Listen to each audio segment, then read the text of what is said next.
Hi friends, welcome to Karanya's kitchen.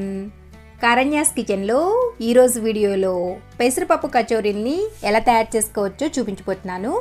చాలా బాగా పొంగుతూ చాలా టేస్టీగా ఉంటాయి. ఒకసారి తప్పకుండా ట్రై చేయండి. ఇప్పుడు ఈ కచోరీల్ని ఎలా తయారు చేసుకోవచ్చో వీడియోలోకి వెళ్ళి చూసేయండి.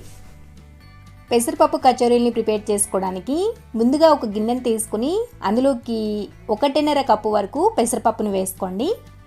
ఇప్పుడు ఇందులోకి నీళ్ళని పోసుకుని పెసరపప్పుని నీళ్ళతో శుభ్రంగా ఒక 2-3 సార్లు కడుక్కోండి.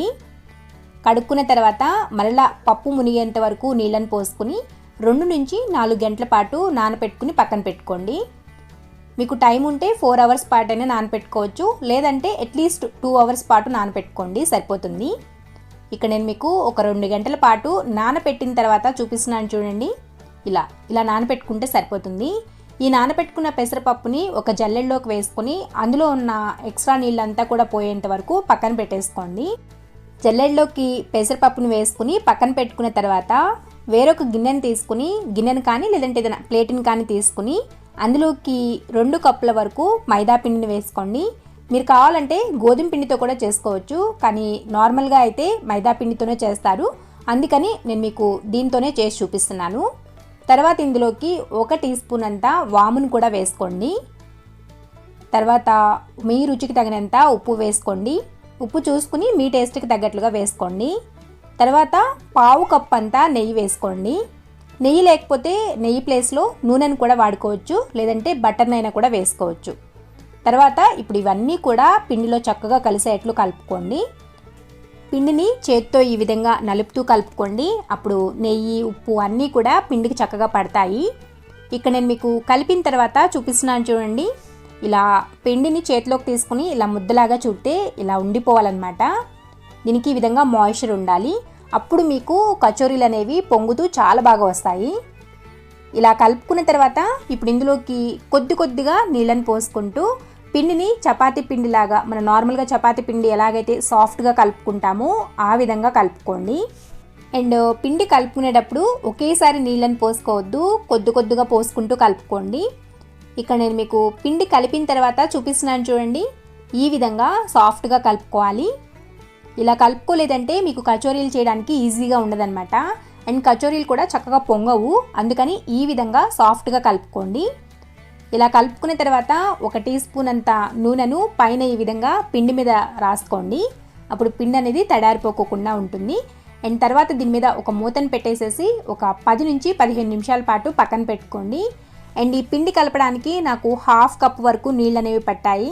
మీకు ఇన్నే పట్టాలి అని ఏం లేదు, చూసుకుంటూ పిండిని మాత్రం సాఫ్ట్గా కలుపుకోండి. తర్వాత ముందుగా జల్లెడలో వేసి పెట్టుకున్న పెసరపప్పును తీసుకొని ఒక మిక్సీ జార్ని తీసుకుని ఇప్పుడు కొద్దిగా పెసరపప్పుని మిక్సీ జార్లోకి వేసుకోండి. మొత్తం ఒకేసారి పడితే ఒకేసారి గ్రైండ్ చేసుకోవచ్చు, లేదంటే 2 సార్లుగా అయినా సరే గ్రైండ్ చేసుకోండి. ఇలా పెసరపప్పుని మిక్సీ జార్లోకి వేసుకున్న తర్వాత నీళ్ళు అనేవి ఒక్క చుక్క కూడా పోయొద్దు. నీళ్లు పోయకోకుండా కచ్చా పచ్చాగా గ్రైండ్ చేసుకోండి. పెసరపప్పుని మెత్తగా పేస్ట్ లాగా గ్రైండ్ చేయొద్దు. ఎక్కువసేపు ఏం పట్టదు, జస్ట్ అలా పల్స్ ఇచ్చుకుంటూ గ్రైండ్ చేసినా సరిపోతుంది. ఒక 20 నుంచి 30 సెకండ్లో గ్రైండ్ అయిపోతుంది. మీరు ఎక్కువసేపు తిప్పారంటే మెత్తగా పేస్ట్ లాగా అయిపోతుంది. ఇలా గ్రైండ్ చేసుకున్న ఈ పెసరపప్పుని ఒక గిన్నెలోకి పెట్టుకోండి. ఇదే విధంగా మిగిలిన పప్పు అంతా కూడా గ్రైండ్ చేసుకోండి. ఇలా కచ్చా పచ్చాగా గ్రైండ్ చేసుకున్న పెసరపప్పుని ఒక గిన్నెలోకి వేసుకుని పక్కన పెట్టుకోండి. తర్వాత స్టవ్ మీద ఒక ప్యాన్ పెట్టుకుని అందులోకి 2 నుంచి 3 టేబుల్ స్పూన్లంతా నూనెను వేసుకోండి. తర్వాత 1 నుంచి 1.5 టీ స్పూన్ అంతా జీలకర్రను వేసుకోండి. నూనె కాగిన తర్వాత మాత్రమే జీలకర్రను వేసుకోండి. తర్వాత కొద్దిగా ఒక 1/2 టీ స్పూన్ అంత వరకు ఇంగువను వేసుకోండి. ఈ కచోరీలోకి ఇంగువే మంచి ఫ్లేవర్ని యాడ్ చేస్తుంది, కాబట్టి కంపల్సరీగా స్కిప్ చేయకుండా ఇంగువను వేసుకోండి. అప్పుడే మీకు ఆ కచోరీ ఫ్లేవర్ అనేది వస్తుంది. తర్వాత జస్ట్ ఒక్కసారి అలా ఫ్రై చేసేసుకొని ఇందులోకి 1/2 కప్పు వరకు శనగపిండిని వేసుకోండి. శనగపిండి వేసుకోవడం వల్ల డ్రైనెస్ వస్తుంది, లేదనంటే ముద్దగా అయిపోతుంది. అందుకని కంపల్సరీగా స్కిప్ చేయకుండా శనగపిండిని వేసుకోవాలి. వేసుకుని ఫ్లేమ్ని లోలో పెట్టుకుని లో ఫ్లేమ్లోనే ఒక 3 నుంచి 4 నిమిషాల పాటు ఫ్రై చేసుకోండి. లైట్గా మనకి కలర్ కూడా చేంజ్ అవుతూ ఉంటుంది, అప్పటి వరకు ఫ్రై చేసుకోవాలి. ఇలా శనగపిండిని 3 నుంచి 4 నిమిషాల పాటు ఫ్రై చేసుకున్న తర్వాత ఇందులోకి మీ రుచికి తగినంత ఉప్పును వేసుకోండి. ఇక్కడ నేనైతే 1 టీ స్పూన్ వరకు వేస్తున్నాను. తర్వాత 1 టీ స్పూన్ ధనియాల పొడి, 1 టీ స్పూన్ జీలకర్ర పొడి, 1 టీ స్పూన్ ఆమ్చూర్ పౌడర్ని వేసుకోండి. ఒకవేళ మీ దగ్గర ఆమ్చూర్ పౌడర్ లేకపోతే దీని ప్లేస్లో చాట్ మసాలాను వేసుకోవచ్చు. అది కూడా లేకపోతే కొద్దిగా నిమ్మరసం పిండుకోండి, సరిపోతుంది. తర్వాత 1/2 టీ స్పూన్ అంతా పసుపును వేసుకోండి. తర్వాత 1/2 టేబుల్ స్పూన్ అంతా కారం కూడా వేసుకోండి. ఇక్కడ వేసుకునే మసాలాలన్నీ కూడా మీరు మీ టేస్ట్కి తగ్గట్లుగా వేసుకోవచ్చు. తర్వాత ఇక్కడ నేను 1/2 టీ స్పూన్ అంతా గరం మసాలాను కూడా వేసాను. ఇవన్నీ వేసుకుని ఫ్లేమ్ని లోలోనే పెట్టుకుని జస్ట్ ఒక్కసారి అలా కలిపేసుకోండి. హై ఫ్లేమ్లో పెట్టుకున్నారంటే మసాలాలన్నీ మాడిపోతాయి, కాబట్టి కంపల్సరీగా లో ఫ్లేమ్లోనే పెట్టుకోవాలి. ఇలా కలుపుకున్న తర్వాత ఇందులోకి మనం ముందుగా గ్రైండ్ చేసి పెట్టుకున్న పెసరపప్పు ఉంది కదా, ఆ పెసరపప్పును వేసుకోండి.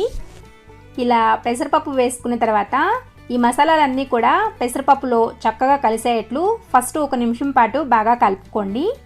కలుపుకున్న తర్వాత ఇప్పుడు మనకి ఇది ముద్దలాగా ఉంది కదా, ఇదంతా కూడా డ్రైగా అయిపోవాలి, అంటే మనకి పొడి పొడిగా వచ్చేయాలన్నమాట.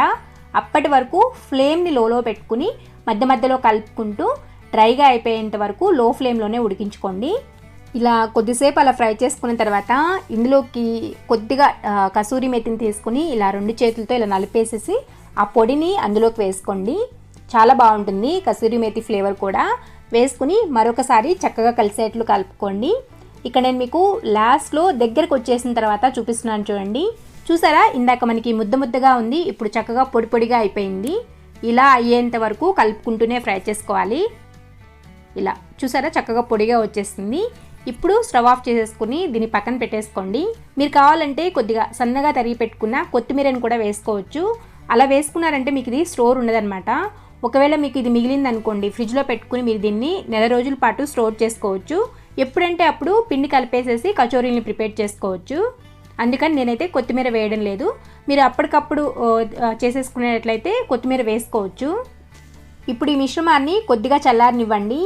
చల్లారిన తర్వాత ఈ విధంగా నిమ్మకాయ సైజ్ అంతా ఈ విధంగా బాల్స్ లాగా ప్రిపేర్ చేసుకోండి. మీరు కరెక్ట్గా ఇంతే సైజ్ చేసుకోవాలి అని ఏం లేదు. మీకు కచోరీలు అనేవి చిన్నగా కావాలి అనుకుంటే వీటి సైజ్ అనేది చిన్నగా చేసుకోండి, లేదంటే కొంచెం పెద్దగా ఉన్నా పర్వాలేదు అనుకుంటే పెద్దగా కూడా చేసుకోవచ్చు. ఇక్కడ నేనైతే మీడియం సైజులో చేస్తున్నాను. ఇలా చేసుకుని పక్కన పెట్టుకోండి. ఇక్కడ నేను మొత్తం దీన్ని వాడడం లేదు, కొద్దిగా ఫ్రిడ్జ్లో పెట్టేస్తున్నాను.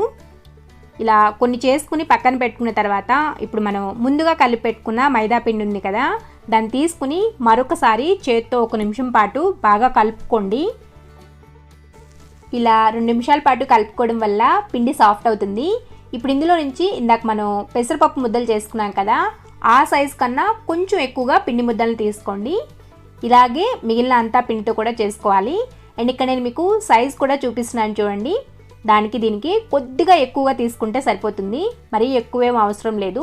సో ఈ విధంగా ఉంటే సరిపోతుంది. ఇలాగే మిగిలిన పిండి ముద్దలన్నిటినీ కూడా ఇలా సపరేట్ చేసేసుకోండి. ఇప్పుడు ఒక పిండి ముద్దను తీసుకుని ఫస్ట్ దాన్ని చేతిలోకి రౌండ్గా ప్రిపేర్ చేసుకోండి.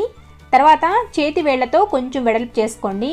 దీనికి చపాతీ కర్ర ఏం అవసరం లేదు, జస్ట్ చేత్తోనే చేసేసుకోండి, ఈజీగా ఉంటుంది. ఇలా కొద్దిగా వెడల్పుగా చేసుకోండి పిండిని.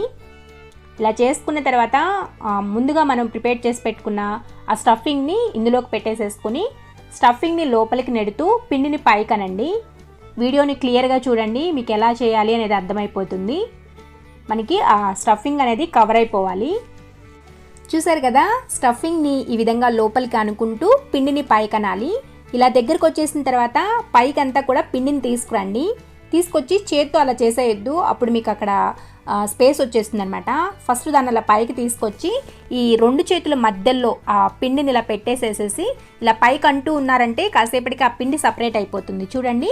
అప్పుడు దాని మీద జస్ట్ అలా పెట్టేసేసుకుని ఒకసారి రౌండ్గా ప్రిపేర్ చేసుకుని మధ్యలో ఫస్ట్ మధ్యలోనే పెట్టండి. ఎందుకు అనంటే మధ్యలోనే మనకి స్టఫింగ్ ఉంటుంది, సైడ్స్ అనేవి స్టఫింగ్ ఉండదు. వీలైనంత వరకు మధ్యలోనే లైట్గా ప్రెషర్ ఇచ్చుకుంటూ కొంచెం ఒత్తండి. ఒత్తితే అన్ని వైపులా కూడా స్టఫింగ్ అనేది ఈవెన్గా స్ప్రెడ్ అవుతుంది. చూడండి, ఇప్పుడు మనకి కచోరీ అనేది రెడీ అయిపోయింది. అప్పుడు ఫిల్లింగ్ కూడా బయటికి రాకుండా ఉంటుంది. స్టఫింగ్ బయటకు వచ్చేసిందంటే ఆయిల్ అంతా కూడా స్పాయిల్ అయిపోతుంది. కాబట్టి ఫిల్లింగ్ చేసుకోవడం చాలా చాలా ఇంపార్టెంట్. అందుకే నేను ఎక్కడ ఎడిట్ చేయకోకుండా చూపిస్తున్నాను. ఇదే విధంగా మిగిలిన పిండితో కూడా కచోరీని ప్రిపేర్ చేసుకోవడమే. ఇలా కచోరీని ప్రిపేర్ చేసుకోండి. అండ్ ఇక్కడ నేను మీకు కచోరీ అనేది ఎంత మందంతో ఉండాలో చూపిస్తున్నాను చూడండి. ఈ మందంగా ఉండాలి. ఇలా కొన్ని ప్రిపేర్ చేసుకుని దీని మీద ఒక మూతని కానీ లేదంటే ఏదైనా క్లాత్ని కానీ పరుచుకోండి. పిండి అనేది తడారిపోకోకుండా ఉంటుంది. ఇలా ఒక 4-5 ప్రిపేర్ చేసుకున్న తర్వాత స్టవ్ మీద ఒక బాండీలో డీప్ ఫ్రైకి సరిపడినంత నూనెని పోసుకోండి. నూనె అనేది ఎక్కువ వేడిగా ఉండకూడదు, లైట్ వేడిగా ఉండాలి. చాలా తక్కువ వేడిలో ఉండాలి కచోరీని ఫ్రై చేసుకునేటప్పుడు. జస్ట్ అలా కొద్దిగా లైట్గా గోరువేడి అయింది అన్నప్పుడు ఈ మనం ప్రిపేర్ చేసి పెట్టుకున్న కచోరీల్ని ఒక్కొక్కటిగా నూనెలోకి సరిపడినన్ని వేసుకుని కొంచెం అలా పైకి తేలనివ్వండి. అస్సలు గరిటె పెట్టి కదపొద్దు, వాటంతట అవే పైకి తేలుతాయి. గరిటె పెట్టనే అవసరం లేదు, జస్ట్ అలా వదిలేసేయండి. అవి పైకి తేలిన తర్వాత మరలా కొద్దిసేపు మరీ మంట తక్కువ వస్తుంది అని అనుకుంటే లైట్గా మీడియంలో పెట్టండి.